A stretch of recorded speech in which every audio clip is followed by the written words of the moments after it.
Major general राजन को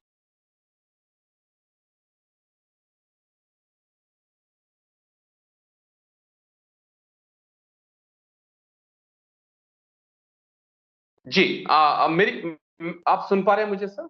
हाँ हाँ, अभी आ रही है आपकी आवाज। ओके ओके साहब, जय हिंद। मेजर जनरल राजन कोचर सर, जय हिंद। बहुत बहुत शुक्रिया समय देने के लिए। Thank you sir. जय राजा सर जी। कठुआ में, thank you sir. Sir Kathua में कल जो अटैक हुआ, उसके बाद से कई सवाल हैं मेरे मन में जिनका जवाब मेरे लिए तलाशना बहुत जरूरी है।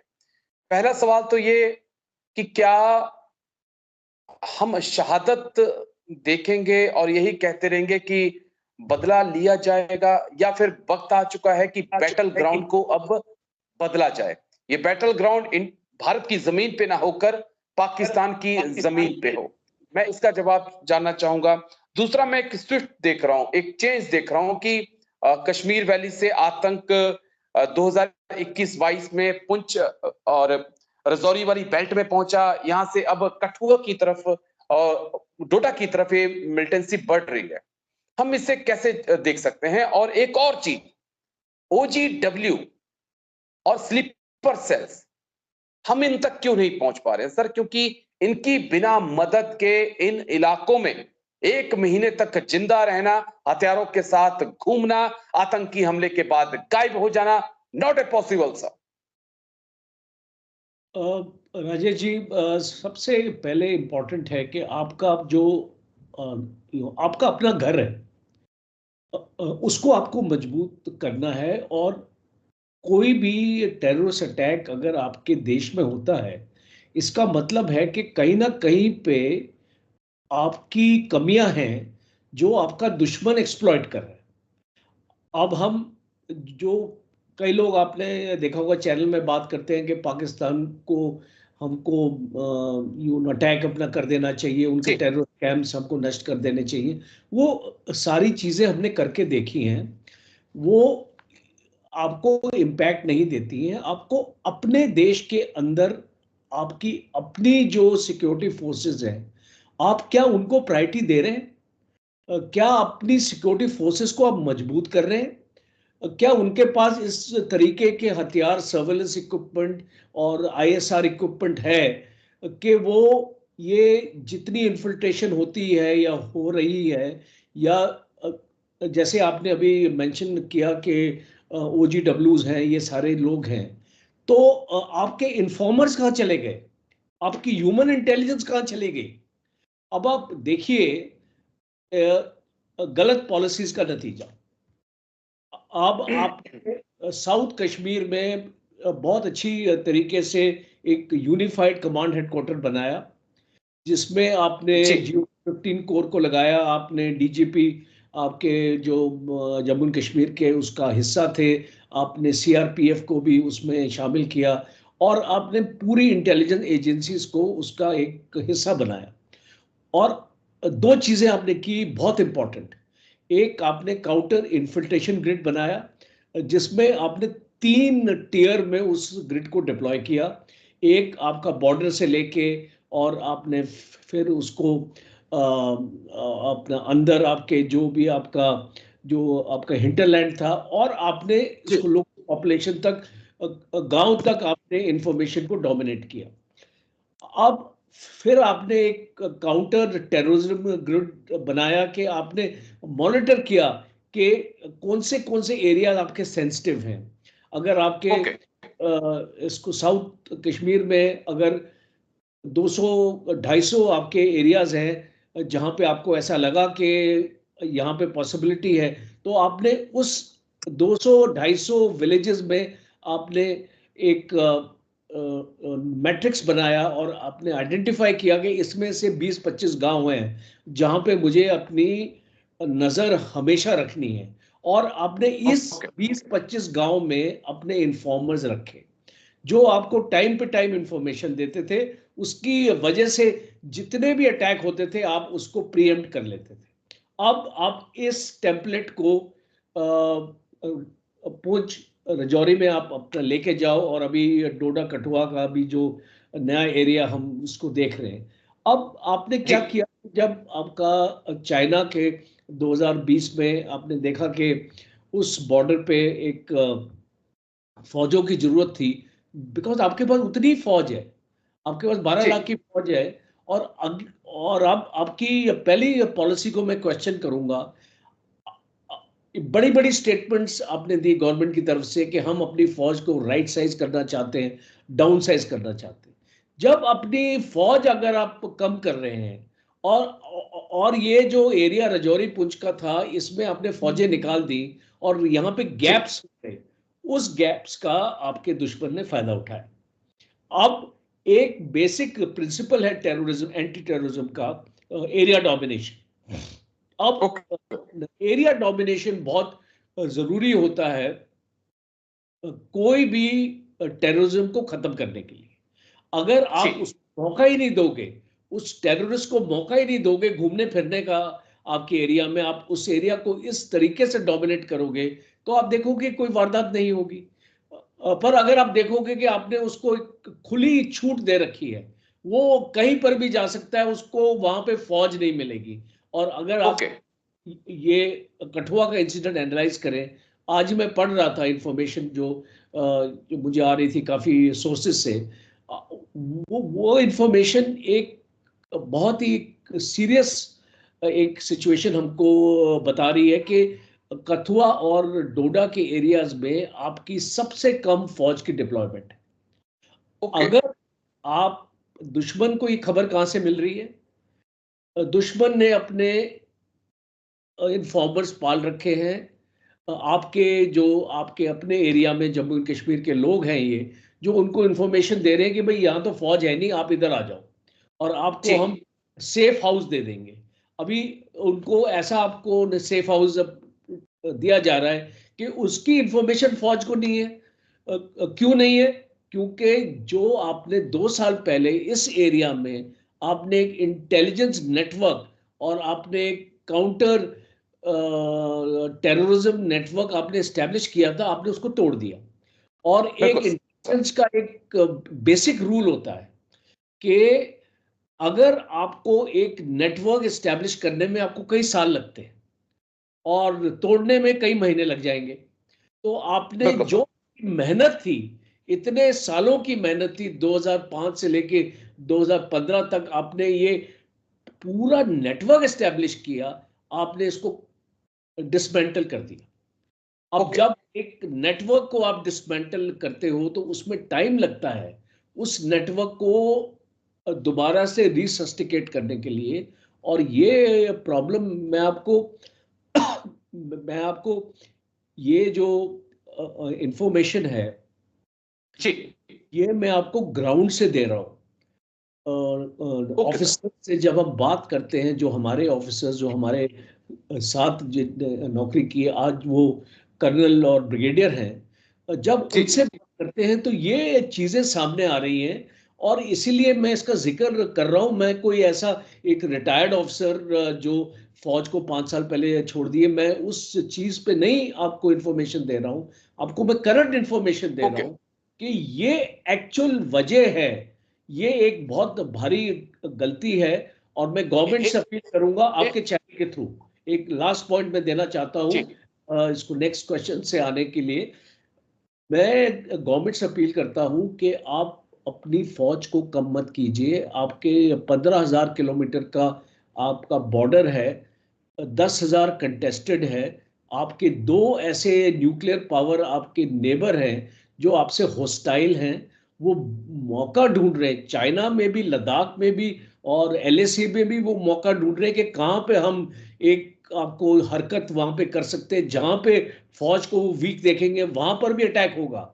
अभी आने वाले वक्त में आप देखेंगे कि जी अब हम पैगोन सू के बारे में भी सुन रहे हैं कि वो किस तरीके से तैयारी कर रहे हैं, और यहाँ पे हमने उनको मौका दे रहे हैं। इस मौका का जी जो है जिम्मेवार है गवर्नमेंट, और गवर्नमेंट को अपनी पॉलिसी रिव्यू करनी पड़ेगी। और अगर वो रिव्यू नहीं करेंगे, आप देखेंगे, आपने मुझे एक मैप अभी भेजा था, उस मैप जी में जी मैं बिल्कुल सर कि अप्रैल से लेके अभी तक 9 इंसिडेंट्स हो गए। तो बिल्कुल ये सर बहुत ही सीरियस मामला है और इसको हमको यहीं पे खत्म करने की जरूरत है। अगर हम इसको अभी नहीं खत्म करेंगे, आप देखेंगे अगले 1 महीने में और 5-6 इंसिडेंट्स का हमको सामना करना पड़ेगा। जी सर, मेरा मेरा एक बड़ा अहम पॉइंट है, क्योंकि आपने एक ऐसा पॉइंट छुआ जो किसी के दिमाग में नहीं है। तब मैं उसको सिलसिलेवार कड़ियाँ जोड़ने लगा कि 2019, 2020, 2021, लगभग आधा 2022, यहाँ तो भर्तियाँ हुई ही नहीं। हर साल हम 60,000 जवान रिटायर होते चले गए। अगर 3 साल का जोड़ते हैं सर तो 1,80,000, 4 साल का जोड़ते हैं तो 2,40,000 जवान हमारे रिटायर हो गए। उसके बदले में हमने भर्ती नहीं किया। उसके बाद अग्निवीरों की जो भर्ती हो रही है वो 45,000 की हो रही है। तो पर ईयर्स, तो क्या यहाँ पर एक जो चूक हुई है उसको हम जोड़ सकते हैं क्या इससे? एक बहुत इंपॉर्टेंट पॉइंट मैं आपके चैनल में रेज कर दूं, जो आज तक मैंने कहीं रेज नहीं किया है। आप नेशनल जी, एनएसए का जो एक हमारा नेशनल सिक्योरिटी एजेंसी है या एडवाइजर है, जो आप उस जी, जी, एनएसए का स्ट्रक्चर देखो। टॉप में एनएसए है, उसके नीचे एडिशनल एनएसए है, और जी, उसके नीचे 2 या 3 डेप्टी एनएसए हैं।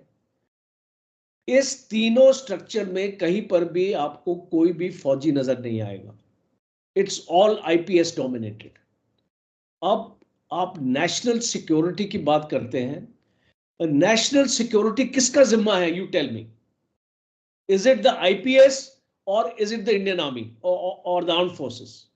और और अगर आप इस चीज को समझेंगे कि ये जो इसका जो सही जो आपका बंदा आपने अपने पूरी हायरार्की में आपने उसको पोजीशन नहीं दी। जी, अगर आप उसको पोजीशन नहीं देंगे तो आपको इसी तरीके की एडवाइस प्राइम मिनिस्टर मोदी को मिलती रहेगी कि फौज को कम करो, फौज को कम करो। अगर एक हमारा कोई सीनियर जनरल रिटायर्ड, अगर एक एडिशनल एनएसए, ओके हम मान के चलते हैं कि आप एनएसए एक फौजी को नहीं लगाना चाहते, ओके जी, फाइन, आप एटलीस्ट एक एडिशनल एनएसए तो लगाइए, एक उसको सीनियर अपना जनरल को लगाइए वहां पे, जो एक गवर्नमेंट को करेक्ट एडवाइस दे। अब ये जी, जो भी आप देख रहे हैं 2020 के बाद के इंसिडेंट्स हैं। जी, चाइना के बाद आप उसको गूगल में चले जाइए, आप स्टैटिस्टिक्स निकालिए कि 2019 तक कितने इंसिडेंट हुए थे और 2020 के बाद कितने इंसिडेंट हुए हैं और किस फ्रीक्वेंसी में हो रहे हैं, और आपको अपना जवाब अपना खुद मिलेगा। So it is extremely important कि अगर आपका स्ट्रक्चर ही नहीं सही है, अगर आपके जी, एडवाइजर्स ही नहीं सही हैं, तो आपको इस चीज को आपको देखना पड़ेगा। पुलवामा भी एक ऐसा इंसिडेंट था जहां पे it was a clear cut case of bad planning and bad okay advice. Sir. तो मैं ये मान के चलता हूं, आप पाकिस्तान को छोड़ दीजिए अभी, जी, पाकिस्तान करेगा जो उसको करना है। आप प्लीज करें जो आपको करना चाहिए, वो आप नहीं कर रहे हैं, और ये बहुत इंपॉर्टेंट मुद्दा है। आई होप आपके चैनल के इसको व्यूअरशिप इसकी बढ़ेगी इस एपिसोड में, जो हम डिस्कस कर रहे हैं, ये बिल्कुल जानकारी सर, लोगों को जानी चाहिए। और चाहे देखिए, हम देश की हित की बात कर रहे हैं, हम प्राइम मिनिस्टर बिल्कुल मोदी सर। क्रिटिसाइज नहीं कर रहे हैं, हम नहीं, नहीं, गवर्नमेंट को क्रिटिसाइज नहीं कर रहे हैं, हम नेशनल सिक्योरिटी की बात करते हैं। तो अगर ये आपने नेशनल सिक्योरिटी का मुद्दा अगर आपने बना के रखना है, आपको 2-3 चीजें करनी पड़ेंगी। आपको अपने जो आपका जो एडवाइजरी पैनल है उसमें आपको एक करेक्ट मिक्स लगाना पड़ेगा, जिसमें आर्मी के भी होंगे, आईपीएस के भी होंगे जी, और बाकी होंगे। और दूसरा है कि आपको अपनी फौज को मजबूत करना है, उसकी मैन पावर को कम नहीं करना है, फौज को मॉडर्नाइज करना है। आज आप अपना डिफेंस बजट जो है मॉडर्नाइजेशन की तरफ हम जाते हैं। इंडियन आर्मी को, जी, इंडियन आर्म फोर्सेस को 1.9% जीडीपी मिलता है, उसमें से पेंशन और अगर आप सैलरीज निकाल दें तो 1.5% जीडीपी है। 1.5% जीडीपी में आप अपनी फौज को क्या समझते हैं कि वो इस 15,000 किलोमीटर के बॉर्डर को आपकी जिस तरीके की आपकी इक्विपमेंट इंडियन आर्मी में उसको डिफेंड कर पाएगी? सो पॉसिबल नहीं है। बस मैं एक चीज और आपसे समझना चाहूंगा बहुत जल्दी जल्दी, क्योंकि अमेरिका के हम रक्षा मंत्री की बात करें, रूस के रक्षा मंत्री की बात करें, या चाइना के रक्षा मंत्री की बात करें, तीनों ही जो सुपर पावर हैं उनके रक्षा मंत्री डिफेंस फोर्सेस से आते हैं। हमें ये भी चीज समझनी होगी। लेकिन उससे हटकर मैं जो अब सवाल आपसे एक और बड़ा इंटरेस्टिंग पूछने वाला हूं, सर, M4 राइफल का लगातार इस्तेमाल हो रहा है, स्टील बुलेट का इस्तेमाल हो रहा है। चाइना के दिए हुए सैटेलाइट फोन जब आतंकी पिछली बार मारे गए थे उनके पास से मिले थे। तो क्या, मेरा एक बड़ा सवाल है कि क्या अमेरिका के सामने इस सवाल को उठाया जा सकता है कि जिस M4 राइफल को आप अफगानिस्तान में छोड़कर आए, वो आज हमारे खिलाफ इस्तेमाल हो रही है? क्या जिस प्रकार से हम यूएन के मंच के ऊपर पाकिस्तान को नंगा करते हैं कि देखिए आतंक का सपोर्ट करता है, क्या उस प्रकार से हम चाइना को भी नंगा करेंगे? बताएंगे हकीकत कि यही वो देश है जो पाकिस्तान के थ्रू हमारे देश में आतंक फैला रहा है? क्या वो वक्त आ चुका है सर, या इंतजार करना होगा इसके लिए? राजेश जी, आप किसको हकीकत बताएंगे? यूनाइटेड नेशंस को, जिसकी कोई सुनता ही नहीं है। वो टाइम नहीं आया हकीकत बताने के लिए। आपको अपने आप को मजबूत करने की जरूरत है। ये जो हम बोलते हैं ना प्रोपेगेंडा और ये सारी चीजें, जी जी। स्ट्रेटेजिक कम्युनिकेशन वगैरह, इसका एक अपना रोल है। मैं मानता हूं कि इसका कोई मैं इसको नेगेट नहीं कर रहा हूं इस आर्गुमेंट को। आपको ये फोरम्स में अपने पॉइंट ऑफ व्यूज आपको लेके जाने पड़ेंगे, क्योंकि ओके। पाकिस्तान को अगर आपने एक टेररिस्ट स्टेट अगर डिक्लेयर करना है और उसको एफएटीएफ की लिस्ट में लेके आना है, तो आपको ये सारे मुद्दे रेस करने पड़ेंगे पाकिस्तान के लिए। बट मैं एक लार्जर मुद्दे की बात कर रहा हूँ, और वो लार्जर मुद्दा है आपके अपने देश का। आपको अपने देश को मजबूत करने की जरूरत है। आपको अपने डिफेंस फोर्सेस को मजबूत करने की जरूरत है। आप क्या समझते हो कि आप अगर फौज को पैसा नहीं दोगे तो वो उसको बचा के आप किसके लिए रख रहे हो वो पैसा? बिल्कुल अगर सर। देश की सिक्योरिटी ही अगर आप उसको मेंटेन नहीं कर सकते हैं, चाइना आपके पास आ गया, बैठ गया 1,000 स्क्वायर किलोमीटर के एरिया में, जो भी डिस्प्यूटेड बोलो चाहे उसको कुछ भी बोलो, पर वो बैठ गया ना। और आप बिल्कुल उसको सर। क्यों नहीं पाए? क्योंकि आपके पास कैपेबिलिटी नहीं थी। आज पाकिस्तान जो कर रहा है आपके साथ, प्रॉक्सी वॉर कर रहा है, वो क्यों कर रहा है? बिकॉज वो जानता है आपके पास कैपेबिलिटी नहीं है पाकिस्तान के ऊपर अटैक करने के लिए, क्योंकि चाइना भी शामिल हो जाएगा उस अटैक में। तो जी ये जो पूरी जियोपॉलिटिक्स है हमारे बॉर्डर्स की, हमारे सब कॉन्टिनेंट की, आपके और आपके व्यूअर्स को समझना पड़ेगा जी। कि ये सारी हरकतें क्यों होती हैं, और इसको बंद करने के लिए आपके पास क्या विकल्प हैं। उस विकल्प को एक सीरियस थॉट दीजिए। और सबसे पहला है कि आप अपनी मैन पावर को सॉर्ट आउट कीजिए, बिकॉज जब तक आप इस एरिया ओके। में एरिया डोमिनेशन नहीं करेंगे, अनफॉर्चुनेटली राजेश जी, एक बिल्कुल सिंपल मुद्दा है एंटी टेररिज्म का, you have to do area domination. और मैं ये ओके। बार बार इसको दोहराऊं कि अगर आपके पास नफरी नहीं है, अगर आपके पास ट्रुप्स नहीं है, अगर आपके पास डोडा और कठुआ में अगर आपके पास वहाँ पे सफिशिएंट फौज नहीं है एक डेटरेंस के लिए, कि टेररिस्ट को भी लगे कि अगर मैं यहाँ पे आऊंगा तो मेरा एनकाउंटर हो जाएगा, अगर आपके जी। पास ऐसी चीज नहीं है, तो ये आपकी अपनी कमी है। और जितना जल्दी आप इसको रियलाइज कर सकेंगे उतना ही देश के लिए अच्छा रहेगा। जी, चलिए शुक्रिया सर, बहुत-बहुत शुक्रिया। लंबा वक़्त मैंने आज आपसे लिया, लेकिन ये है कि आपने बहुत बारीकी से चीज़ों को समझाया। और मैं भी अपने दर्शकों से एक चीज़ कहना चाहूँगा कि सरकार की आलोचना नहीं कर रहे हैं, क्योंकि जब 2 फौजी मिलते बैठते हैं तो हम देश हित हमारे लिए सर्वोपरि होता है। हम सरकार को ना किसी को नीचा दिखाना चाहते हैं, ना किसी को ऊँचा दिखाना चाहते हैं। हमारे लिए भारतवर्ष ज़रूरी है। थैंक यू सर इसके लिए। जय Hind sir, thank you sir, बहुत अच्छे से समझाया जय आपने। शुक्रिया सर। Thank you. जय।